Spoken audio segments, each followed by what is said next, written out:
কিয়ামত সংঘটিত হওয়ার পরে এই তিন শ্রেণীর ব্যক্তিদের দ্বারাই উদ্বোধন করা হবে জাহান্নাম। অর্থাৎ এই তিন শ্রেণীর ব্যক্তিরা সবার আগে জাহান্নামে যাবে। কিন্তু কোন সেই তিন ধরনের ব্যক্তি? এই তিন শ্রেণীর মানুষের মধ্যে আপনি নেই তো? একবার মিলিয়ে নিন। কারণ অতি সামান্য কিছু ভুলের কারণে মুসলমানরা এই তিন শ্রেণীর মানুষের অন্তর্ভুক্ত হবে। তখন তারা আফসোস করবে এবং বলবে, কেন দুনিয়াবী জীবনে আমি এই ভুলগুলো করেছি। তাই অবশ্যই একবার মিলিয়ে নিবেন নিজের সাথে, নিজের চরিত্রের সাথে। তাই এই তিন শ্রেণীর ব্যক্তিদের সম্পর্কে জানতে হলে দেখতে থাকুন আজকের সম্পূর্ণ ভিডিওটি। এবং যদি এই তিন শ্রেণীর লোকদের মধ্যে আপনি না পড়ে থাকেন, তবে অবশ্যই আল্লাহর শুকরিয়া আদায় করে একবার আলহামদুলিল্লাহ কমেন্ট করবেন ও ভিডিওটি আপনার সকল মুসলিম ভাই ও বোনদের মধ্যে ছড়িয়ে দিয়ে তাদেরকেও এই তিন শ্রেণীর লোকদের সম্পর্কে সাবধান করুন। তো চলুন ভিডিওটি শুরু করা যাক। প্রিয় দর্শক, আল কোরআনের এমন অনেক আয়াত আল্লাহ তাআলা নাজিল করেছেন যেখানে জাহান্নাম কতটা ভয়ানক হতে পারে তার সম্পর্কে আমাদের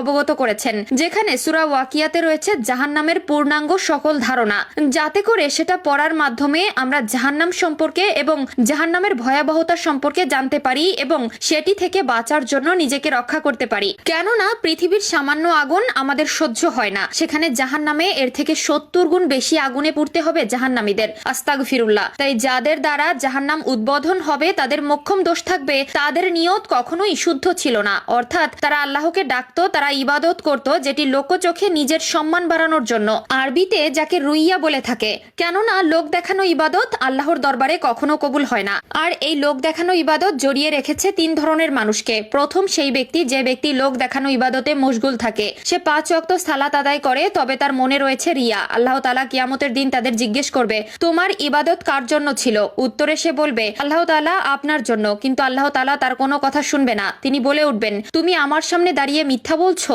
তুমি ওই সকল ইবাদত করেছিলে মানুষকে দেখানোর জন্য, মানুষ যাতে তোমায় ভালোভাবে, তোমার সাথে ভালো আচরণ করে। তোমার খ্যাতি অর্জন তুমি দুনিয়ায় পেয়ে গিয়েছো, এখন তোমার কপালে জুটবে শুধুই জাহান্নাম। দ্বিতীয় ব্যক্তি সে যে লোক দেখানো দান করত, মানুষকে কোটি কোটি টাকা দান করতেন, কিন্তু তা আল্লাহর জন্য নয়, মানুষের সামনে দানবীর হয়ে ওঠার জন্য।